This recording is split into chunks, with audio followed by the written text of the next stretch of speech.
بسم اللہ الرحمن الرحیم۔ السلام علیکم۔ ہمیں آج سورہ نور کی آیت نمبر 25 سے اپنا سبق شروع کرنا ہے۔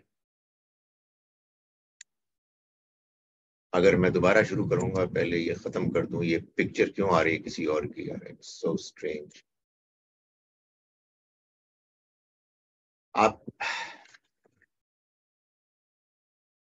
او گاڈ،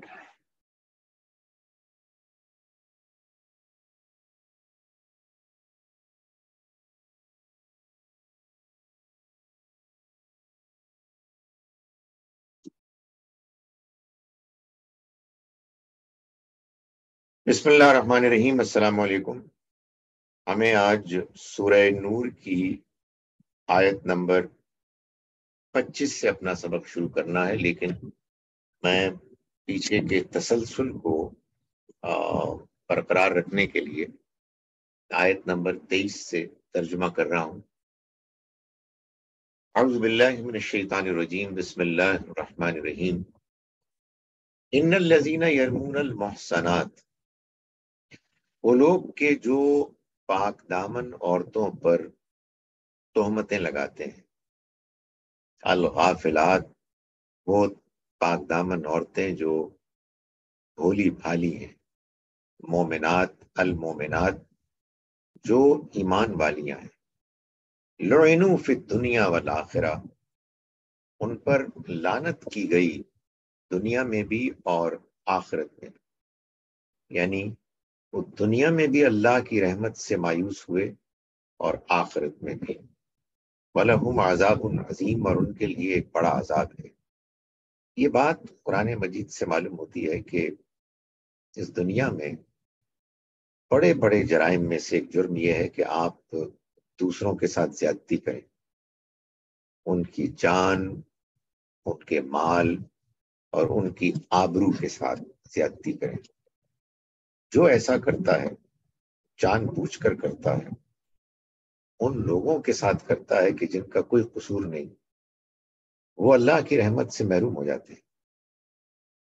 فرمایا یوم تشہد علیہم السنتہم، یہ لعنت خاص طور پر نمایاں ہوگی اس دن جس دن گواہی دیں گے ان کے خلاف ان کی زبانیں، وایدیہم، اور ان کے ہاتھ، وارجلہم، اور ان کے پیر، پاؤں۔ ظاہر ہے کہ انسان جب جرم کرتا ہے تو یہ سبھی چیزیں شامل ہوتی ہیں۔ جس جسم کے جزو نے جو جرم کیا، وہ جز پکار اٹھے گا کہ یہ ہے میرا مجرم، اس نے یہ جرم کیا۔ بما کانوا یعملون، وہ گواہی دیں گے ان کے خلاف اس پر کہ جو وہ کیا کرتے تھے۔ فرمایا کہ یومئذ یوفیہم اللہ دینہم الحق،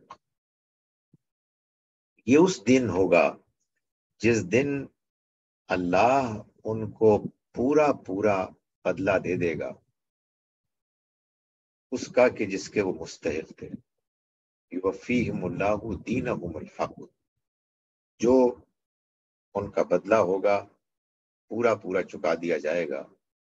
وَيَعْلَمُونَ، اور وہ جان لیں گے کہ ان اللہ هو الحق المبین، کہ اللہ واضح حق پر ہے، یعنی تمام حقائق کو کھول دینے والا ہے۔ وہ ایسا حق بیان کرتا ہے، حق کے مطابق فیصلہ کرتا ہے کہ جو بالکل واضح ہے، جس میں کسی قسم کا کوئی اعتراض نہیں کر سکتا، کسی کو اس حق کے بارے میں کوئی تردد نہیں ہوگا۔ فرمایا کہ یہ وہ دن ہوگا کہ الخبیثات للخبیثین، جس دن خبیث عورتیں خبیث مردوں کے لیے ہوں گی، والخبیثون للخبیثات، اور خبیث مرد خبیث عورتوں کے لیے ہوں گے۔ والطیبات للطیبین، اور پاکیزہ عورتیں پاکیزہ مردوں کے لیے ہوں گی، والطیبون للطیبات، اور پاکیزہ مرد پاکیزہ عورتوں کے لیے ہوں گے، اولئک مبرؤون مما یقولون، یہ ان باتوں سے بالکل بری ہوں گے جو یہ لوگ کہتے ہیں، یعنی ان کے بارے میں کہتے ہیں، لہم مغفرت، ان کے لیے مغفرت ہوگی، ورزق کریم، اور عزت والا رزق ہوگا، عزت والی روزی ہوگی۔ اس آیہ مبارکہ میں اللہ تعالیٰ نے یہ بتا دیا کہ قیامت کے دن جب اللہ ایک نئے نظام کو، ایک نئی زندگی کو برپا کرے گا، تو اس میں اس کے فیصلے عدل اور انصاف کے مطابق ہوں گے، اور وہ جب لوگوں کو جمع کرے گا، اکٹھا کرے گا، تو دنیا میں تو بڑے گھپلے ہوتے رہے ہیں کہ ایک پاکیزہ اچھی عورت ہے جس کے ساتھ ایک ناپاک برا انسان اس کا شوہر بن گیا ہے، یا ایک پاکیزہ مرد ہے اور اس کی بیوی ناپاک اور برے کردار کی آ گئی ہے۔ لیکن قیامت کے دن تو اللہ تعالیٰ ایسا انصاف کریں گے کہ ہر ایک کو اس کے عمل کا نتیجہ جیسا کہ وہ ہوگا اس کے سامنے آ جائے۔ چنانچہ جوڑے بنانے میں بھی اللہ تعالیٰ یہی معاملہ کرے گا، برے مردوں کو بری عورتیں اور اچھے مردوں کو اچھی عورتیں، اور یہ ایک دوسرے کے ساتھی ہوں گے، وہ ایک دوسرے کو اذیت پہنچانے کے لیے، یہ ایک دوسرے کو سکھ پہنچانے کے لیے۔ معلوم یہ ہوا کہ دنیا میں وہ شخص، وہ مرد یا وہ عورت، اللہ تعالیٰ کے ہاں آخرت میں سزا کے مستحق ہیں کہ جو دنیا میں برائی کرتے ہیں اور اذیت تکلیف کا ذریعہ بنتے ہیں ایک دوسرے کے لیے، اور وہ لوگ کہ جو ایک دوسرے کو سکون پہنچاتے ہیں اور اچھائی میں تعاون کرتے ہیں، وہی ہیں کہ جو آخرت میں کامیاب ہوں گے۔ یہی جواب ہے اس سوال کا کہ جو بہت سے لوگ کرتے ہیں کہ آخرت میں مردوں کے لیے کیا ہوگا، وہ تو بیان ہو گیا خواتین کی صفات کے شکل میں، عورتوں کے لیے کیا ہوگا؟ اللہ تعالیٰ نے یوں تو اشارتاً اور جگہوں پر بھی یہ بتایا کہ ان کے لیے بھی ان کے ازواج ہوں گے، ان کے زوج، پارٹنرز، اسپاؤزز ہوں گے، لیکن یہاں اس کو بالکل کھول کر بیان کر دیا کہ جیسے مردوں کے لیے ویسے ہی عورتوں کے لیے پاکیزہ سیرت اور اچھے انسان، اچھے نظر آنے والے رہے وہ کہ جو ایک دوسرے کے اوپر تہمت لگاتے ہیں، وہ پکڑے جائیں گے، اور جن پر تہمتیں لگائی گئیں وہ ان سے بالکل پاک ہو جائیں گے۔ یہ بات قرآن مجید میں مثال کے طور پر سورہ تکویر میں اللہ تعالیٰ نے بیان کی کہ اذن نفوس زوجت، جبکہ نفوس یہ جوڑے بنائے جائیں گے، یعنی ایسا ہوگا کہ اللہ تعالیٰ طے کرے گا کہ کون کس کے ساتھ رہے گا، اور ظاہر ہے کہ اس کا یہ فیصلہ ایسے ہوگا کہ جیسا کہ قرآن نے بتایا کہ پھر انہیں نہ کوئی خوف ہوگا مستقبل کا اور نہ کوئی ماضی کا غم پچھتاوا ہوگا۔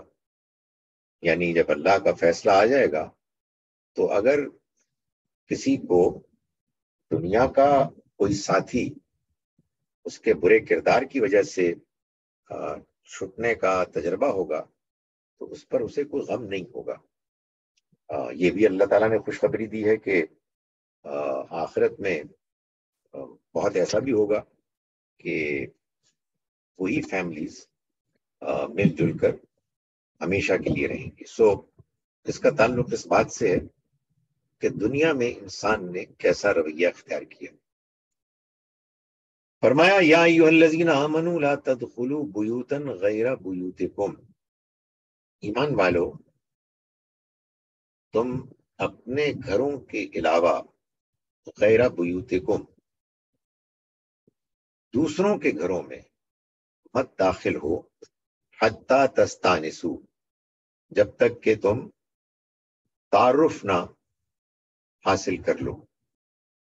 یعنی اچانک کسی کے گھر میں بے دھڑک داخل نہ ہو جاؤ، بلکہ جب بھی جاؤ تو پہلے ان سے تعارف اجازت لے لو. اور ظاہر ہے اب تو ہمارے ہاں اجازت کے طریقے اور بھی ہیں، گھنٹیاں ہیں وغیرہ، لیکن اس دور میں جس طرح کی معاشرت تھی اس میں نبی صلی اللہ علیہ وسلم نے یہی سکھایا کہ انٹرنس کے دروازے کے ایک طرف کھڑے ہو کر سلام کیا جائے.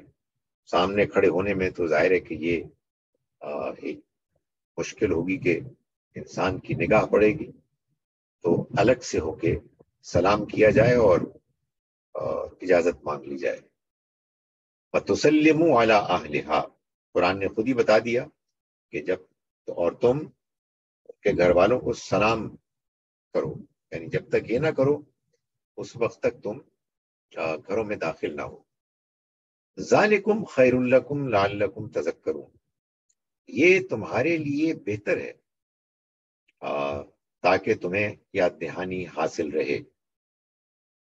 یعنی یہ اس لیے بہتر ہے کہ تمہیں یاد دہانی حاصل رہے، کہ تمہیں پاکیزہ رہنا ہے، تمہارے آپس کے تعلقات اپنی جگہ پر، لیکن اس کے نتیجے میں یہ نہیں ہونا چاہیے کہ تمہارا رویہ ایسا بد احتیاطی کا ہو کہ تم ایک دوسرے کے گھروں میں جانے کے نتیجے میں برائی کے مرتکب ہو یا برائی کے ارتکاب کی اسباب فیکٹرز اپنے ساتھ رکھو، یعنی اس میں پیدا کر لو، تمہارے ہاں یہ صورتحال پیدا ہو جائے. فرمایا فَإِن لَّمْ تَجِدُوا فِيهَا أَحَدًا، پھر اگر تم ان میں کسی کو نہ پاؤ، یعنی تم دوسروں کے گھروں میں جا رہے ہو، اجازت مانگ رہے ہو، لیکن تمہیں محسوس ہو کہ گھر میں کوئی نہیں ہے، تو فرمایا کہ فَلَا تَدْخُلُوهَا، تو ان میں مت داخل ہو، حَتَّى يُؤْذَنَ لَكُمْ، جب تک کہ تمہیں اجازت نہ دے دی جائے.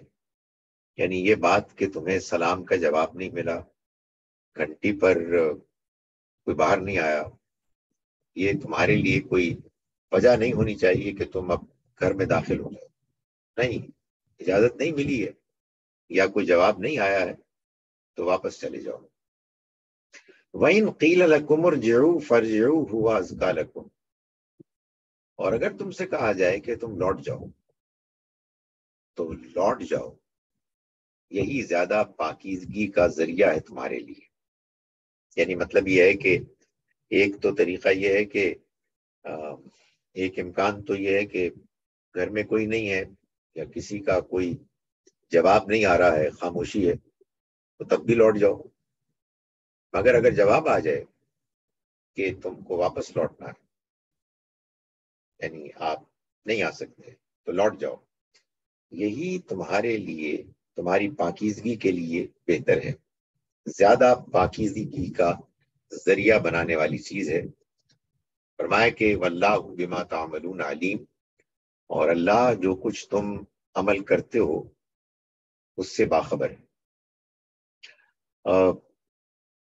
معاشرت بڑا اہم کردار ادا کرتی ہے انسان کی اخلاقی اٹھان میں.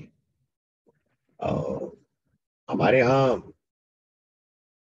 معاشرت میں ایک عجیب سوچ، ایک عجیب طریقہ یہ ہے کہ اگر آپ کسی کے گھر جائیں تو آپ یہ توقع رکھتے ہیں کہ اب گھر والوں کو آپ کو اکوموڈیٹ کرنا ہی چاہیے، چاہے آپ بغیر پوچھے گئے ہیں اور عجیب و غریب ناگوار وقت پہ گئے ہیں.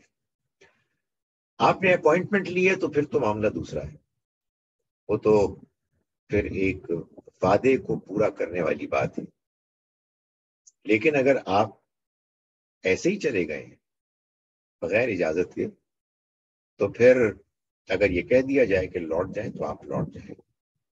بدقسمتی سے ہمارے ہاں اس چیز کو بہت برا سمجھا جاتا ہے، اور اس کے نتیجے میں گھر والے یہ بات زیادہ اپنے لیے بہتر محسوس کرتے ہیں کہ وہ کسی بچے سے یا ملازم سے کہلوا دیں کہ صاحب گھر پہ نہیں ہے، والد صاحب گھر پہ نہیں ہے، اور یوں جھوٹ بولنا ہمارے لیے بہت آسان ہو جاتا ہے۔ اس طرح کے توقعات پر پورا نہ اترنے کے خدشے کی وجہ سے، دوسروں کو خوش کرنے کی وجہ سے، یا ان کی ناراضی سے بچنے کی وجہ سے آپ یہ کہیں کہ وہ گھر پہ نہیں ہے، تو اس کی بجائے اگر یہ کہا جائے کہ وہ ملنا نہیں چاہتے، تو اس میں کسی کو کوئی مضائقہ، پریشانی اور رنجش نہیں ہونی چاہیے۔ فرمایا کہ یہ چیز تمہاری پاکیزگی کے لیے بہتر ہے، یعنی یہی صحیح طریقہ ہے، اور اللہ جانتا ہے، اللہ جو کچھ تم عمل کرتے ہو اس کو خوب جانتا ہے۔ لیسا علیکم جناح، تم پر کوئی گناہ نہیں ہے، ان تدخلوا بیوتن، کہ تم داخل ہو ایسے گھروں میں، غیر مسکونۃ، جس میں کوئی نہیں رہتا، اور ان میں، ایسے گھروں میں، فیہا متاع لکم، تمہارے فائدے کی چیزیں ہیں، یعنی دفتر ہے، لائبریری ہے، کلب ہے، مارکیٹ ہے، وغیرہ وغیرہ، تو وہاں سب کے لیے فائدے کی چیزیں ہیں۔ اگر ان عمارات، ان سپیسز کی کوئی اپنی کنڈیشنز نہیں ہیں، تو پھر آپ بغیر اجازت کے بھی جا سکتے ہیں ایسی جگہوں پر کہ جو سب کے فائدے کی ہیں۔ وہ والی اجازت مانگنا جس کا ذکر ابھی پیچھے کیا گیا، اس کی ضرورت نہیں۔ فرمایا کہ واللہ یعلم ما تبدون وما تکتمون، اللہ جانتا ہے کہ جو کچھ تم ظاہر کرتے ہو اور جو کچھ تم چھپاتے ہو۔ یہ بات کر دینے کے بعد اب ظاہر ہے کہ صورتحال یہ پیدا ہو گئی کہ آپ نے گھر والوں سے اجازت مانگی، اور آپ گھر میں اب داخل ہو۔ تو اب داخل ہونے کے بعد اللہ تعالیٰ یہ فرما رہے ہیں کہ اب کچھ ذمہ داریاں ہیں، یعنی یہ نہیں ہے کہ آپ سمجھیں کہ آپ کسی پارک میں آ گئے ہیں، کسی تفریح گاہ میں آ گئے ہیں، آپ کسی کے گھر میں داخل ہوئے، وہاں مردوں کے ساتھ خواتین بھی ہیں، آپ خاتون ہیں تو آپ کو معلوم ہونا چاہیے کہ خواتین کے علاوہ مرد بھی ہیں، اور وہ آپ کے محرم نہیں ہیں۔ اس وجہ سے مردوں کو بھی کہا گیا اور خواتین کو بھی کہا گیا کہ وہ احتیاط کریں۔ فرمایا کہ قل للمومنین، آپ مومن مردوں سے کہیے، ویسے تو مومنین میں مرد اور عورت دونوں ہی شامل ہیں، لیکن اگلی آیت میں چونکہ مومن عورتوں کا خاص طور پر ذکر ہے، اس لیے اس آیت مبارکہ میں مومن مرد ہی مراد دیے جائیں گے۔ قل للمومنین، آپ کہہ دیجئے مومن مردوں سے، یغضوا من ابصارہم، کہ وہ اپنی نگاہیں پست رکھیں، نگاہیں بچا کے رکھیں۔ اس کا کیا مطلب ہے؟ اس کا مطلب یہ ہے کہ اپنی نگاہ میں حیا رکھیں، اپنی نگاہ گھورنے والی نہ رکھیں، خواتین کی طرف ایسے دیکھنا کہ ان کے ظاہری اپیرنس کا، خد و خال کا جائزہ لینا، یہ والی نگاہ نہ ہو، بلکہ ایک شریفانہ نگاہ ہو، جو بات چیت کرنے میں اور کوئی کمیونیکیشن ہو رہی ہے اس کو ممکن بنانے کے لیے ضروری ہے۔ ہمارے ہاں بہت سے لوگوں نے اس کا مطلب یہ سمجھا کہ اللہ تعالیٰ یہ فرما رہے ہیں کہ مرد عورتوں کو نہ دیکھیں، بلکہ وہ نیچے دیکھیں یا اپنی آنکھیں بند کر لیں. اس کا یہ مطلب نہیں ہے. اس کو اگر آپ نے سمجھنا ہو قرآن مجید ہی سے تو سورہ حجرات سورہ نمبر 49 کی آیت ہے، غالباً آیت نمبر 3 ہے. ان الذین یغضون اصواتهم عند رسول اللہ. وہ لوگ کہ جو پست رکھتے ہیں اپنی آوازوں کو اللہ کے رسول کی موجودگی میں. وہاں بھی لفظ یغضون ہے، یہاں بھی لفظ یغضو ہے. آواز کو پست رکھنے کا مطلب یہ نہیں ہے کہ آواز بند کر دی جائے، بلکہ اس کو دھیما رکھا جائے. یہی یہاں بھی مراد ہے کہ آپ کہہ دیجئے مومن مردوں سے کہ وہ اپنی نگاہوں کو پست رکھیں. وَيَحْفَظُوا فُرُوجَهُمْ. نگاہوں کو پست رکھنے کا مطلب یہی ہے کہ ان میں کوئی بدنیتی نہ ہو، دوسرے کو دیکھتے ہوئے دل میں کوئی برا خیال نہ ہے. اور اگر ایسا ہو جائے تو پھر آدمی اپنی نگاہ کو ہٹا لے. یہی وہ بات ہے کہ جو حدیث میں بیان کی گئی، اور بہت سے لوگوں نے اس کا یہ مطلب سمجھا کہ اول تو خواتین کو دیکھا نہیں جا سکتا، لیکن اگر کہیں نگاہ پڑ گئی ہے تو نگاہ ہٹا دینی چاہیے. اس کے نتیجے میں بس میں یہ گزارش کروں گا کہ بڑی ناگوار صورتیں پیدا ہو جاتی ہیں. اللہ کا حکم ہے تو سر آنکھوں پر، لیکن میں نے گزارش کی کہ اللہ کا حکم ہے ہی نہیں. قرآن مجید کے اپنے بیانات کے شواہد سے معلوم ہوتا ہے کہ یہاں اللہ تعالیٰ یہ چاہ رہے ہیں کہ مومن مرد جب دوسروں کے گھروں میں داخل ہوں تو ان کی خواتین کے ساتھ اگر کوئی بات چیت انٹریکشن کا موقع ہو تو اپنی نگاہوں کو باحیا رکھیں. وَقُلْ لِلْمُؤْمِنَاتِ. اور آپ مومن عورتوں سے بھی کہہ دیجئے یغضضن من ابصارہن کہ وہ بھی اپنی نگاہوں کو پست رکھیں. جو حکم مردوں کو دیا گیا وہی حکم عورتوں کو بھی دیا گیا. انہیں بھی اپنی نگاہوں کو باحیا رکھنا ہے اور نہ بے جا گھورنا ہے، نہ اس میں بے باکی ہوگی، اور ایک ڈسپلن، ایک حیا کے اندر رہتے ہوئے کمیونیکیشن ہوگی. وَيَحْفَظْنَ فُرُوجَهُنَّ. ارے اس کو تو بیان ہی نہیں کیا، اوپر بیان فرمایا وَيَحْفَظُوا فُرُوجَهُمْ، اور وہ اپنی شرم گاہوں کی حفاظت کریں. شرم گاہوں کی حفاظت کریں، یہ اس سے مراد یہ ہے کہ وہ ایسا لباس پہنے کہ جو شرم گاہوں کو بہت اچھی طرح سے ڈھانکے ہوئے ہو، یعنی باحیا لباس ہو. تو یہ کام مردوں کو کرنا ہے. اس میں یہ چیز بھی شامل ہے کہ لباس بھی ٹھیک ہوگا، اور پھر اس سے متعلق اور جو کچھ حرکات، سکنات، طور طریقوں میں رویہ ہونا چاہیے وہ بھی ایسا ہوگا کہ اس میں کسی قسم کی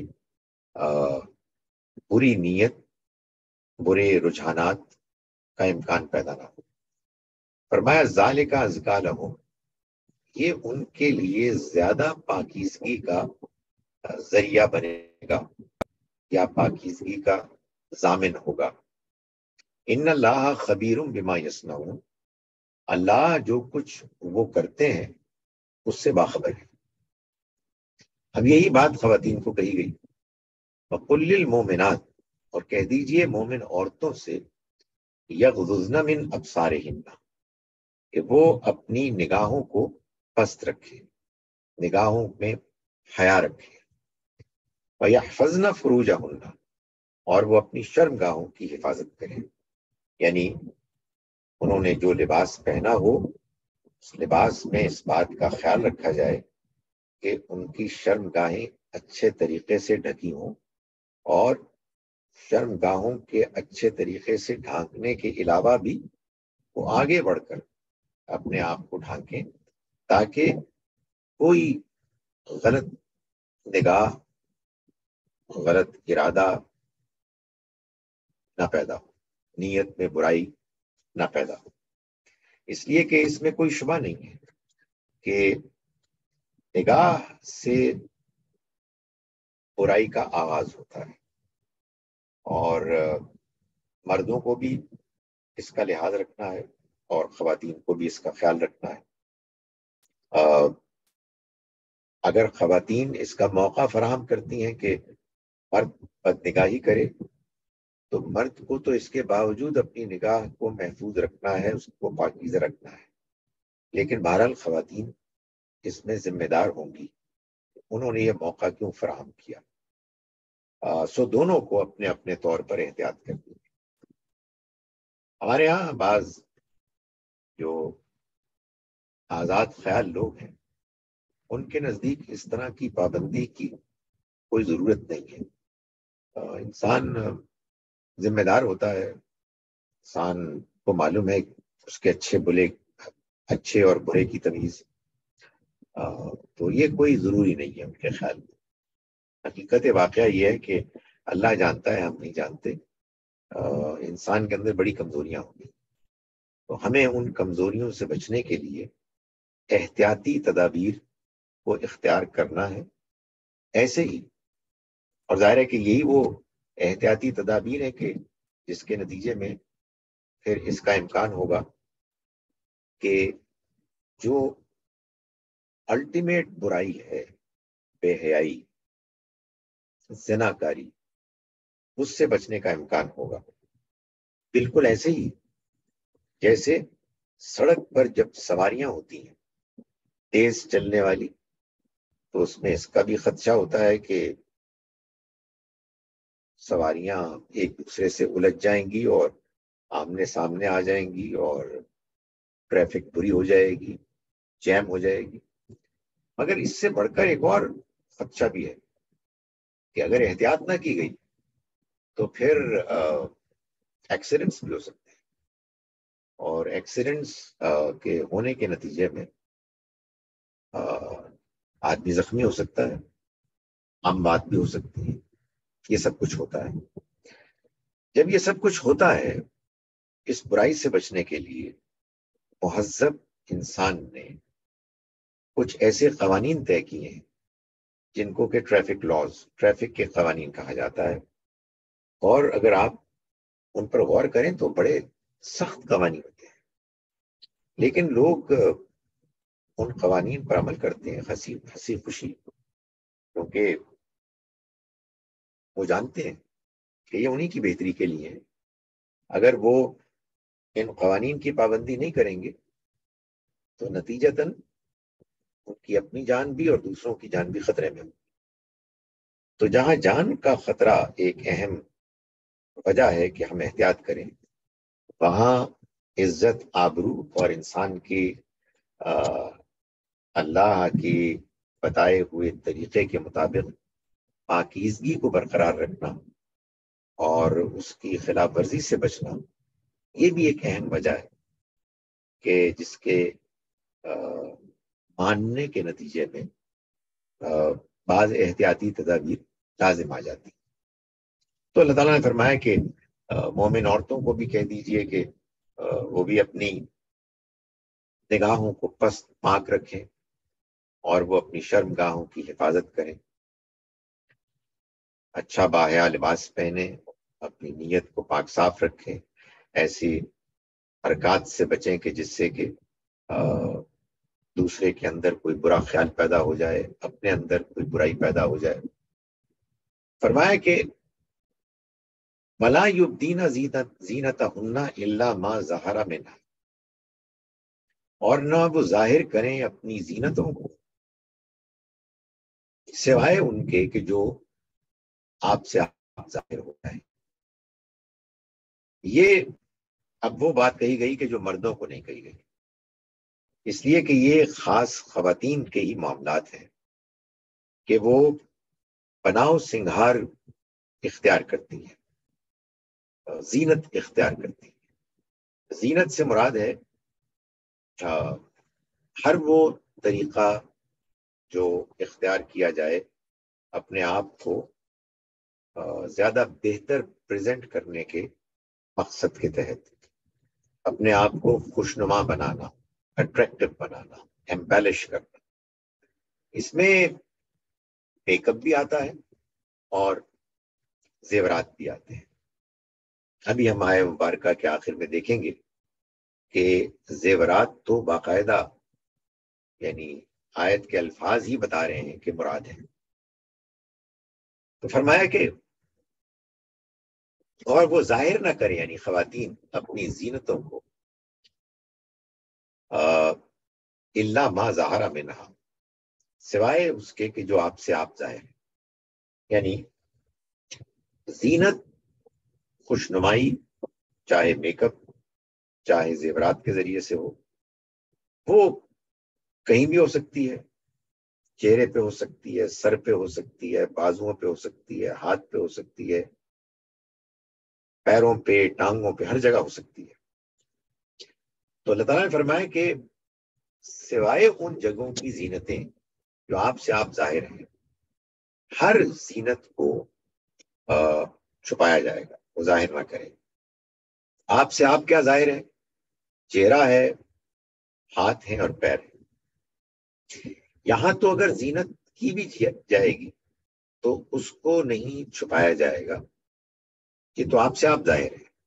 یہ تو وہ تین انسانی شخصیت، ظاہری شخصیت کے حصے ہیں کہ جو ہر وقت نمایاں ہوتے ہیں، مگر اس کے علاوہ جو کچھ بھی ہے وہ اگر زینت سے آراستہ ہے تو اس کو چھپایا جائے گا۔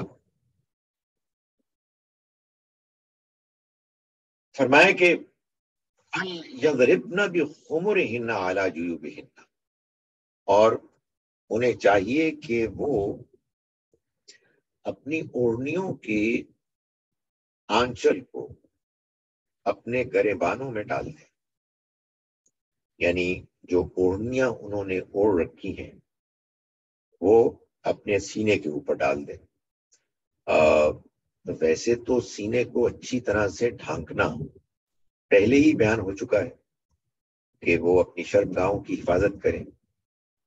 خواتین کے لیے شرمگاہ ان کی سینہ بھی ہے، لیکن یہاں معلوم ہوتا ہے کہ خاص طور پر یہ بتایا گیا اس وجہ سے کہ اگر زیورات کہیں پہنے ہوئے ہیں اور سینے میں ہیں تو زیورات کو بھی چھپایا جائے گا جو سینے کے اوپر ہے، اور اس کو اچھی طرح سے ڈھانکا جائے گا۔ یہ بات بیان کرنے کے بعد فرمایا کہ وَلَا يُبْدِينَ زِينَتَهُنَّ، اس میں ہمارے ہاں لوگ بہت بحث کرتے ہیں کہ یہ جو لفظ خمار ہے جس کی جمع خمر ہے، یہ تو اصل میں سر کی اوڑھنیاں ہے، اس لیے وہ سر تو آپ سے آپ اس سے مراد ہے۔ گزارش ہے کہ قرآن مجید کے آرڈنری اسٹوڈنٹ کی حیثیت سے میں گزارش کروں کہ اللہ تعالیٰ کو جب کوئی حکم دینا ہوتا ہے تو پھر وہ بالکل واضح حکم دیتے ہیں۔ اس طرح پہیلیوں میں بات نہیں ہوتی کہ کوئی چیز ہے اس سے ایک مراد دیا جاتا ہے اور اس کو تو مراد لینا ضروری ہے، نہیں، وہ الفاظ میں بات بیان کی جاتی ہے۔ چنانچہ یہاں جو بات بیان کی گئی ہے وہ یہ ہے کہ اپنی اوڑھنیوں کو سے سینوں کو ڈھانکا جائے گا۔ ظاہر ہے کہ سر پہ اگر زینت ہے، زینت سے اس کو آراستہ کیا گیا ہے تو اس کو تو لازماً ڈھانکا جائے گا، لیکن اگر آراستہ نہیں کیا گیا تو اچھی بات ہے کہ آپ ڈھانکیں، لیکن اس کو یہاں بیان نہیں کیا گیا۔ وَلَا يُبْدِينَ زِينَتَهُنَّ، اور نہ ظاہر کریں وہ اپنی زینتوں کو، إِلَّا لِبُعُولَتِهِنَّ، سوائے اپنے شوہروں کے سامنے، یعنی انہوں نے اپنے آپ کو زیورات یا میک اپ سے آراستہ کیا ہے، چہرے، ہاتھ اور پیر کے علاوہ بھی، تو یہ سوائے اس کے کہ کوئی بالکل بےہودگی، بے حیائی نہ ہو، وہ ظاہر کر سکتی ہیں اپنے شوہروں کے آگے، او اخوانہن، اور اپنے بھائیوں کے آگے، او بنی اخوانہن، اور اپنے بھتیجوں کے آگے۔ او بنی اخواتہن، اور اپنے بھانجوں کے آگے، او نسائہن، یا اپنی عورتوں کے آگے۔ معلوم یہ ہوا کہ جو غیر عورتیں ہیں ان سے بھی احتیاط ضروری ہے۔ ایک تو یہ کہ یہ بات معلوم ہوتی ہے کہ مردوں اور مردوں کے درمیان جیسے ایک بیماری ہوتی ہے بعض لوگوں کو اٹریکشن کی، ایسے خواتین اور خواتین میں بھی ہوتی ہے۔ سوائے اس کے کہ اعتماد والی خواتین ہیں، ان کے علاوہ جتنی ہیں ان کے ساتھ بھی احتیاط کی جائے گی۔ اور دوسرا یہ ہے کہ شاید اب بھی، لیکن پہلے زمانے میں اس بات کا ایک امکان ہوتا تھا کہ خواتین مردوں کو جا کے اطلاع دیتی اور وہ ان کے حسن کی، خد و خال کی تفصیلات بیان کرتی، تو اس سے روک دیا گیا ہے۔ اس سے یہ بھی معلوم ہوا کہ اگر اس طرح کی آرائش ہوئی ہے تو پھر ان کو تصاویر میں بھی نہیں آنا چاہیے، ان کی نمائش نہیں ہونی چاہیے، اس سے بچنا چاہیے۔ فرمایا کہ او نسائہن، یا عورتوں، اپنی عورتوں کے سامنے، او ما ملکت ایمانو، یا اپنے غلاموں کے آگے، یعنی وہ بھی ایکسیپشن ہیں۔ غلام ایک زمانے میں معاشرے کا ایک ناگزیر حصہ تھے۔ ابھی ہم اگلی آیات میں دیکھیں گے شاید آج یا اگلی مرتبہ کہ اللہ تعالیٰ نے اس کے خاتمے کا بھی اعلان کر دیا، لیکن بہرحال ایک تدریج کے ساتھ کیا۔ تو وہ گھر کا حصہ ہوتے ہیں اور ان کی جیسا کہ وہ تھے معاشرے میں، ان کا جو مقام تھا، ان کے اندر یہ ہمت مجال نہیں ہوتی تھی کہ وہ بد نگاہی کریں اور ان کے ہاں برے رجحانات پیدا ہوں۔ وہ ان کے اسٹیٹس کی ایک اس کی حیثیت کی ایک شکل، اس کا ایک نتیجہ تھا۔ فرمایا کہ اب التابعین غیر اولی الاربتی، اسی طرح سے وہ زیر دست مرد کہ جن کے سامنے جو عورتوں کی خواہش نہیں رکھتے، یعنی وہ ایسے ہیں کہ ان کے بارے میں معلوم ہے کہ وہ ہینڈی کیپڈ ہیں یا اور کچھ ڈیفیشنسیز ہیں، تو وہ اس طرح کا رجحان نہیں رکھتے من الرجال، مردوں میں سے۔ اب طفل، یا وہ بچے الذین کہ جو لم یظہروا علی عورات النساء، جو عورتوں کے پردے کی چیزوں سے ابھی واقف نہیں، وہ ابھی اس عمر کو نہیں پہنچے، ان سے بھی یہ استثناء ہے۔ فرمایا کہ فلا یضربن بارجلہن، اور نہ وہ اپنے پاؤں زمین پر ماریں ایسے، لیعلم ما یخفین من زینتہن، کہ ان کی چھپی ہوئی زینت معلوم ہو جائے۔ ظاہر ہے یہاں زینت سے مراد وہ جو آواز جھنکار والی چیزیں پیروں پر باندھی جاتی ہیں۔ یہاں یہ بھی معلوم ہو گیا کہ ایک تو پیر ہیں، لیکن ان سے اوپر بھی کچھ اس طرح کی چیزیں خواتین باندھتی تھیں، ابھی بھی باندھتی ہیں، پائل غالباً، تو اس کو بھی وہ زور سے نہ مارے۔ ظاہر ہے ایک تو چلنے میں آواز تو آتی ہے، لیکن ایک آواز ہے کہ جو دانستہ نکالی جاتی ہے، اس سے روک دیا گیا کہ کہیں ان کی چھپی ہوئی زینت ظاہر نہ ہو جائے۔ اس سے معلوم ہوا کہ یہ جو ایک تو ہے نا نیچرل انٹریکشن،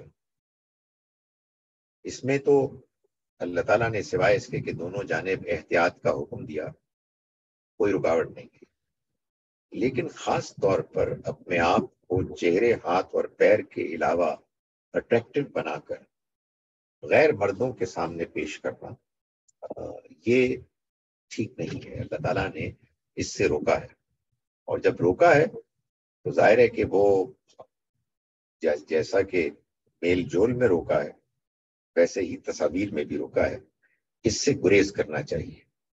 وَتُوبُوا إِلَى اللَّهِ جَمِيعًا، اور توبہ کرو اے مسلمانوں اللہ کی جانب، اللہ کی طرف سارے کے سارے، ایھا المؤمنون اے مسلمانوں مومنوں، لعلکم تفلحون تاکہ تم فلاح پاؤ۔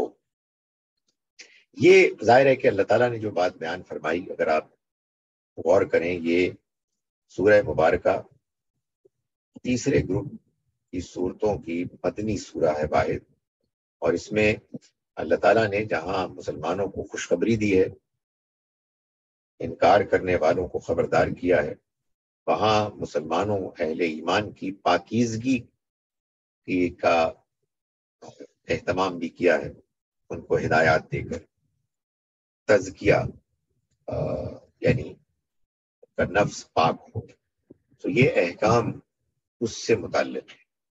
چنانچہ سورہ مبارکہ کا آغاز ہی زنا کی سزا سے ہوتا ہے، اور پھر اس کے بعد ایک عفق کے واقعے کو بیان کرنے کے بعد، اس پر تبصرہ کرنے کے بعد یہ ہدایات دی گئیں کہ آپس کی میل جول میں بھی احتیاط رکھی جائے گی۔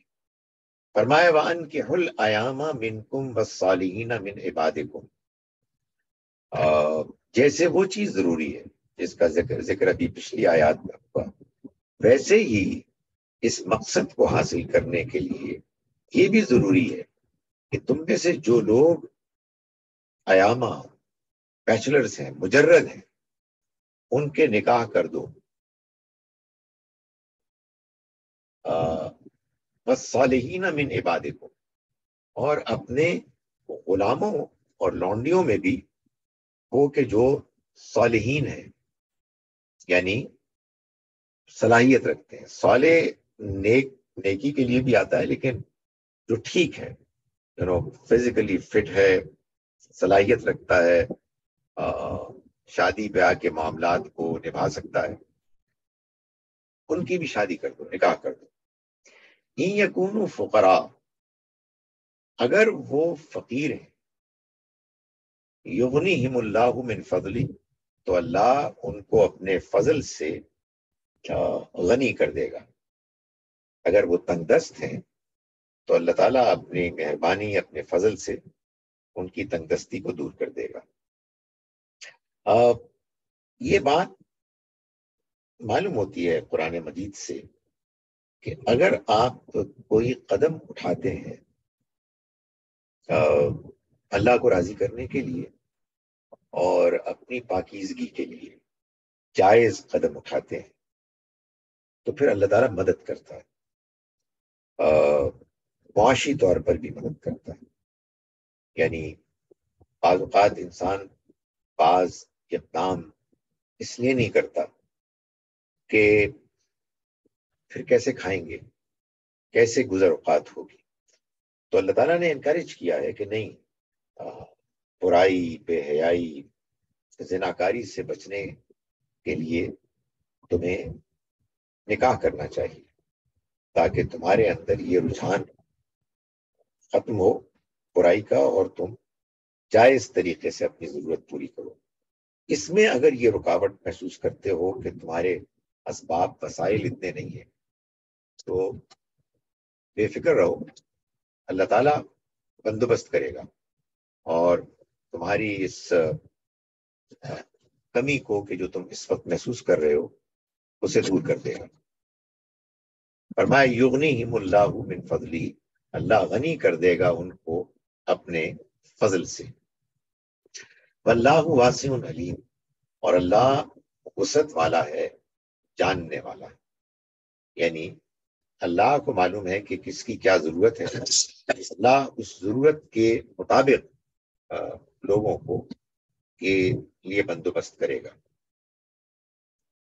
فرمایا کہ وَلْيَسْتَعْفِفِ الَّذِينَ لَا يَجِدُونَ نِكَاحًا، اور چاہیے کہ عفت اختیار کریں، پاک دامنی اختیار کریں وہ لوگ کہ جو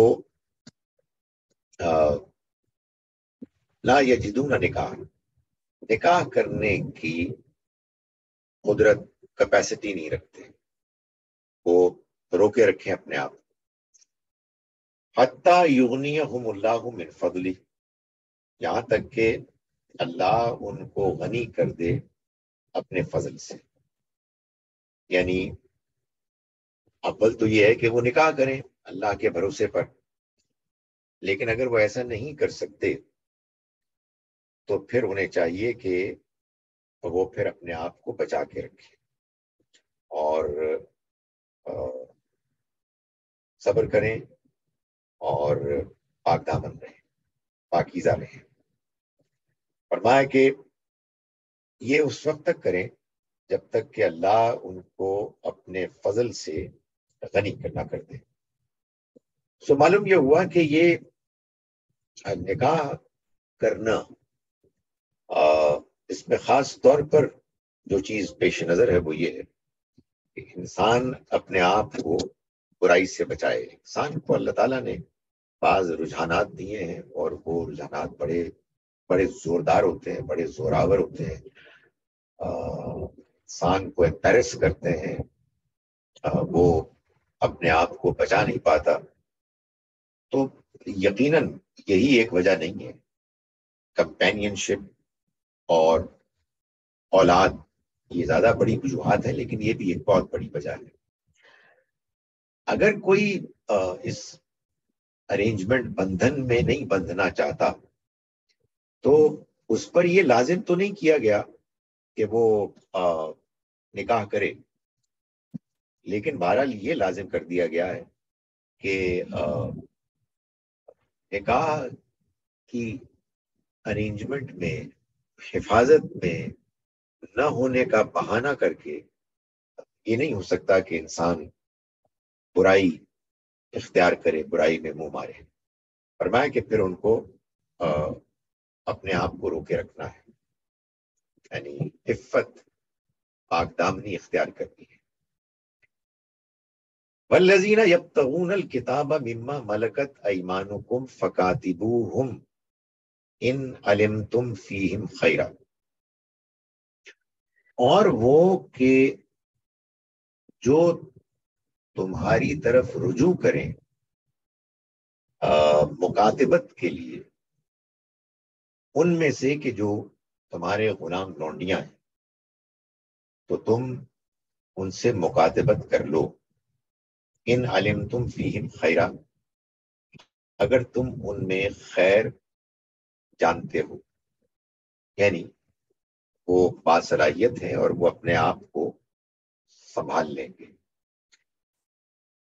وآتوہم، اور تم دو ان کو، یعنی اے مسلمانوں تم دو ان کو، من مال اللہ، اللہ کے اس مال میں سے، الذی آتاکم، جو کہ اس نے تم کو دیا.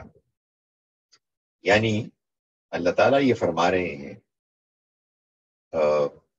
مسلمانوں کو کہ اگر غلاموں اور لونڈیوں میں سے کوئی تمہارے پاس یہ عرضداشت لے کر آئے کہ مجھے آزاد ہونا ہے اور مجھے بتائیے مجھے کیا قیمت ہے کہ جو ادا کرنی ہے، میں آپ کو یہ اپنی قیمت ادا کر دوں گا، کر دوں گی فلاں فلاں تاریخ تک. یا اگر اس کے علاوہ کوئی خدمت درکار ہے، وہ خدمت بھی اس معاہدے میں لکھی جا سکتی ہے. اور اللہ تعالیٰ نے فرمایا کہ اگر تم دیکھتے ہو کہ جو غلام یا لونڈی تمہارے پاس آئے ہیں یہ ریکویسٹ لے کے، وہ ٹھیک ہے، یعنی ایبل باڈیڈ ہے، باصلاحیت ہے، یہ کام کر سکتے ہیں، تو تمہیں لازماً یہ کام کرنا ہے. یہ ہے وہ اللہ کا فیصلہ، اعلان، کہ جس کے بعد گویا کہ مسلمان معاشرے سے غلامی کے خاتمے کا بندوبست کر دیا گیا، اس کا آغاز ہو گیا. اور اس میں اللہ تعالیٰ نے عام مسلمانوں کو یہ کہا ہے کہ تم بھی اس نیکی کے کام میں شریک ہو. یعنی تم اس معاہدے کے مطابق جو غلام لونڈی کو اپنے آقا کو مال دینا ہے، تم بھی وہ ادا کر کے ان کو اس بوجھ سے، اس قرض سے بالکل آزاد کر دو۔ اس بات کے بارے میں بھی، اور ابھی آیت کا ایک اور حصہ رہتا ہے، اس کے بارے میں بھی مزید کچھ باتیں کرنی ہے، لیکن میں آج کی کلاس کو یہاں اس آیت کے اس حصے تک میں رکھتا ہوں، اور جو آج ہم نے سبق پڑھا میں اس کا ترجمہ آپ کے سامنے ایک مرتبہ پھر کر رہا ہوں۔ ہم نے آج آیت 25 سے پڑھنا تھا، لیکن تسلسل کی غرض سے آیت نمبر 23 سے ہم نے آغاز کیا۔ بسم اللہ الرحمن الرحیم۔ ان الذین، بے شک وہ لوگ، یرمون المحصنات، جو تہمتیں لگاتے ہیں پاک دامن عورتوں پر، الغافلات، جو بھولی بھالیاں ہیں، المومنات، جو ایمان والیاں ہیں، لعنوا، لعنت کی گئی ان پر، فی الدنیا والآخرہ، دنیا میں بھی اور آخرت میں بھی، وَلَهُمْ عَذَابٌ عَظِيمٌ، اور ان کے لیے بڑا عذاب ہے۔ یوم تشہد علیہم السنتہم، یہ اس دن ہوگا جس دن، یعنی عذاب جس دن گواہی دیں گے ان کے خلاف ان کی زبانیں، وایدیہم، اور ان کے ہاتھ، وارجلہم، اور ان کے پاؤں، بما کانوا یعملون، ان کے ان اعمال کے بارے میں کہ جو وہ کیا کرتے تھے۔ یومئذ، جس دن، یوفیہم اللہ، پورا پورا دے دے گا اللہ، دینہم الحق، ان کے کیے کا بھرپور بدلہ، ٹھیک ٹھیک، ویعلمون، اور وہ جان لیں گے، ان اللہ، کہ اللہ، هو الحق المبین، وہ حق کو بالکل واضح کر دینے والا ہے۔ الخبیثات للخبیثین، اس دن خبیث عورتیں خبیث مردوں کے ساتھ ہوں گی، الخبیثون للخبیثات، اور خبیث مرد خبیث عورتوں کے ساتھ، ان کے جوڑے بن جائیں، اور یہ ایک دوسرے کو اذیت دینے کے۔ الطیبات للطیبین، اور پاکیزہ عورتوں کے لیے پاکیزہ مرد ہوں گے، الطیبون للطیبات، اور پاکیزہ مردوں کے لیے پاکیزہ عورتیں ہوں۔ اولئک مبرؤون، یہ لوگ بالکل بری ہوں گے، مما یقولون، ان باتوں سے کہ جو وہ کیا کرتے تھے ان کے خلاف۔ لہم مغفرۃ، ان کے لیے مغفرت ہوگی، ورزق کریم، اور عزت والا رزق ہوگا۔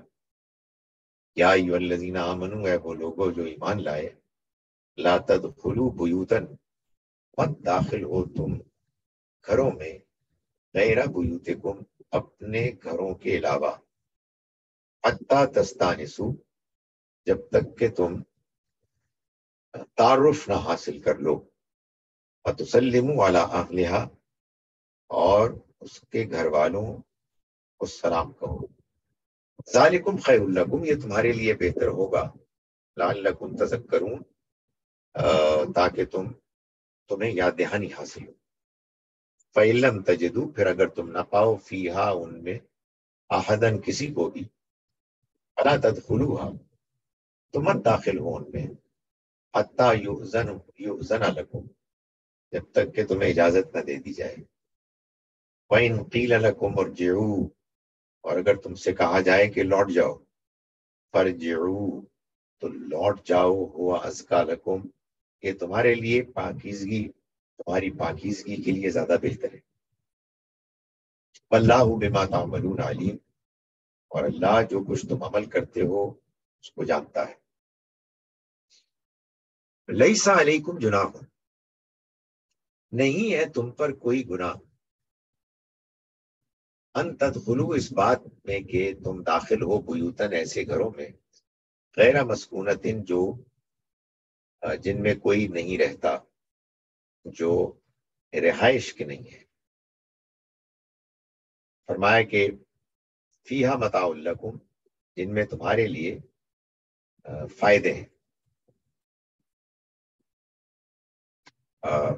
واللہ، اور اللہ، یعلم، جانتا ہے، ما تبدون، جو تم ظاہر کرتے ہو، ما تکتمون، اور جو تم چھپاتے ہو۔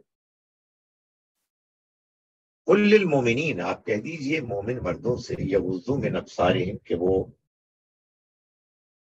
پست رکھیں اپنی نگاہوں کو، ویحفظوا فروجہم، اور اپنی شرمگاہوں کی حفاظت کریں، ذالک ازکی لہم، یہ ان کے لیے زیادہ پاکیزگی کا ذریعہ ہے،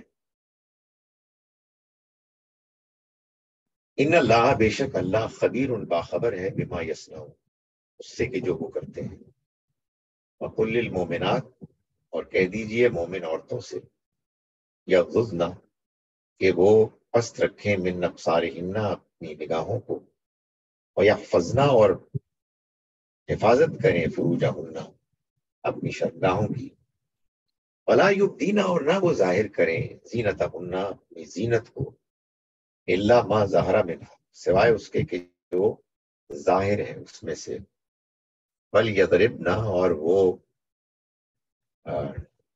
ڈھانک دیں، بخمرہن، اپنی چادروں سے، اوڑھنیوں سے، علی جیوبہن، ان کو ڈھانک دیں اپنے سینوں پر، ولا یبدین، اور وہ ظاہر نہ کریں، زینتہن، اپنی زینتوں کو، الا لبعولتہن، سوائے اپنے شوہروں کے، او آبائہن، یا اپنے باپوں کے، او آبائی بعولتہن، یا اپنے شوہروں کے باپوں کے، او ابنائہن، یا اپنے بیٹوں کے، او ابنائی بعولتہن، یا اپنے شوہروں کے بیٹوں کے، یہ میں نے شاید اس کا ترجمہ نہیں کیا، اپنے شوہروں کے بیٹوں کے، یعنی سوتیلے بیٹے، او اخوانہن، یا اپنے بھائیوں کے، او بنی اخوانہن، یا اپنے بھتیجوں کے، او بنی اخواتہن، یا اپنے بھانجوں کے، او نسائہن، یا اپنی عورتوں کے، او ما ملکت ایمانہن، یا اپنے غلاموں کے، او التابعین غیر اولی الاربۃ من الرجال، یا ان مردوں کے کہ جو جن کے اندر خواہش نہیں ہے، اور وہ گھروں میں موجود ہیں، یعنی زیر دست ہے، فرمایا او الطفل، یا ان بچوں کے سامنے، الذین لم یظہروا، جن پر ابھی ظاہر نہیں ہوئی، اعلی عورات النساء، عورتوں کے پردے کے معاملات، یعنی ظاہر نہیں ہوئے، اس سے واقف نہیں، ولا یضربنا، اور چاہیے کہ وہ نہیں پیر ماریں بیرجلہن، اپنے پیروں کو، لیعلما، کہ ظاہر ہو جائے، ما یخفینا، جو چھپا ہوا ہے، من زینتہن، ان کی زینت میں سے، وتوبوا الی اللہ، اور توبہ کرو اللہ سے، جمیعاً، سب کے سب، ایھا المومنون، اے مسلمانوں، لعلکم تفلحون، تاکہ تم فلاح پاؤ، وانکحوا الایام، اور نکاح کرا لو، مجرد بیچلرز کے، منکم، تم میں سے، والصالحین، اور اچھے یعنی صحت یاب اور باصلاحیت، من عبادکم و امائکم، اپنے غلاموں اور لونڈیوں میں سے، ان یکونوا فقراء، اگر وہ فقیر تنگ دست ہیں، یغنیہم اللہ من فضلی، تو اللہ ان کو اپنے فضل سے غنی کر دے گا، آسودہ حال کر دے گا، واللہ واسع علیم، اور اللہ وسعت والا، جاننے والا، ولیستعفف، اور چاہیے کہ اپنے آپ کو پاک صاف رکھیں، الذین، وہ لوگ، لا یجدون، جو نہیں پاتے، نکاحن، اپنے اندر نکاح کی کیپیسٹی، یعنی وسائل، حتیٰ، یہاں تک کہ یغنیہم اللہ، غنی کر دے ان کو اللہ، من فضلی، اپنے فضل سے، والذین یبتغون الکتاب، اور وہ لوگ کہ جو تمہیں اپروچ کرتے ہیں، تمہاری طرف آتے ہیں، مکاتبت کے معاہدے کے لیے، مما ملکت ایمانکم، ان میں سے کہ جو تمہارے غلام لونڈیاں ہیں، فکاتبوہم، تو تم ان سے مکاتبت کا معاہدہ کر لو، ان علمتم فیہم خیرا، اگر تم ان میں بھلائی دیکھو. وآتوہم، اور دو ان کو من مال اللہ، اللہ کے اس مال سے، الذی آتاکم، جو اس نے تم کو دیا. اقول قولی ھذا واستغفر اللہ لی ولکم ولسائر المسلمین والمسلمات. تو کسی نے سوال کرنا ہے تو آپ ہینڈ ریز کیجیے.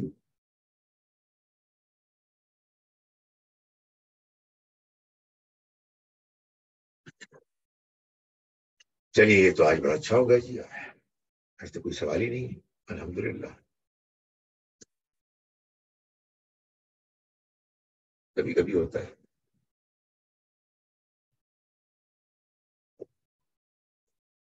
چلیں، السلام علیکم ورحمۃ اللہ وبرکاتہ.